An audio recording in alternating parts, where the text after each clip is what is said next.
অবশেষে কেকেআরের 2026 আইপিএল এ ম্যাচ শেষ হলো। অবশেষে কেকেআর বিদায় নিল 2026 আইপিএল থেকে। অবশেষে কেকেআর চলে গেল 2026 আইপিএল থেকে। এবার তারা কামব্যাক করবে 2027 আইপিএল এ। তারা শেষবারের মতো 2026 আইপিএল এর ম্যাচ শেষ করে চলে গেল। এবার কলকাতা নাইট রাইডার্স একদম জঘন্য পারফরমেন্স করেছে। সেকেন্ড হাফে অনেকটা ভালো পারফরমেন্স করেছে, কিন্তু প্রায় প্রথম দিকে ভালো ম্যাচ করেনি। কি বলবো, কোন প্লেয়ারের কথা বলবো, কোন প্লেয়ারটা খারাপ খেলেছে সেই কথা বলবো। আজকে বলবো যে কোন কোন প্লেয়ার গুলো ভালো খেলেছে। তো কলকাতা প্রায় প্রত্যেকটা প্লেয়ার ভালো খেলেছে, শুধুমাত্র ক্যাপ্টেন বাদ দিয়ে।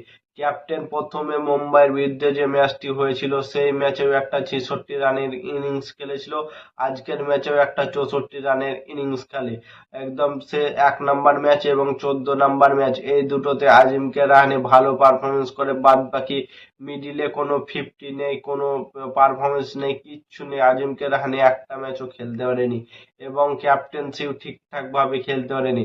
আমার মনে হয় আজিমকে রাহানের শেষ বছর চলে গেল এবং শেষ ম্যাচ খেলে গেল আজিমকে রাহানে কেকেআরের জন্য।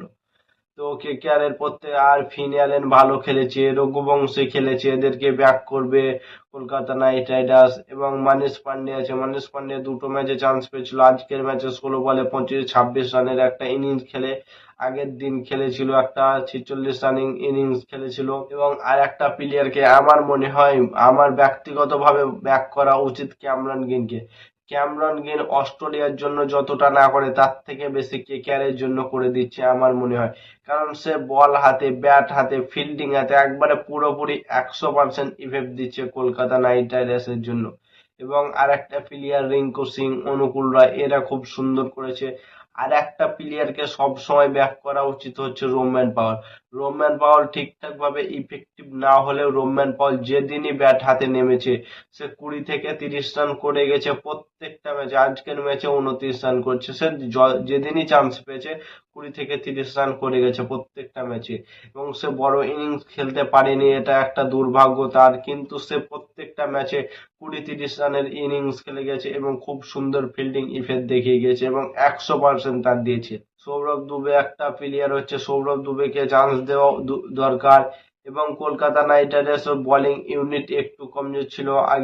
পরের বছর আসবে তারা একটা স্ট্রং বোলিং লাইন আপ নিয়ে এবং কামব্যাক করে দেখাবে এবং 2027 আইপিএল এ তারা চ্যাম্পিয়নও হতে পারে 2027-এ। তো এই বছরের মতো তারা বিদায় নিয়ে চলে গেল। আমার মনে হয় এই যে কলকাতা নাইট রাইডার্সের যে প্লেয়ার গুলো ফ্লপ গেছে তাদেরকে, সমস্ত প্লেয়ার গুলোকে বাদ দিয়ে এবং নতুন একটা স্ট্রং টিম নিয়ে এসআরকে এবং কলকাতা ম্যানেজমেন্ট মিলে তারা 2027 আইপিএল এ মাঠে নামবে।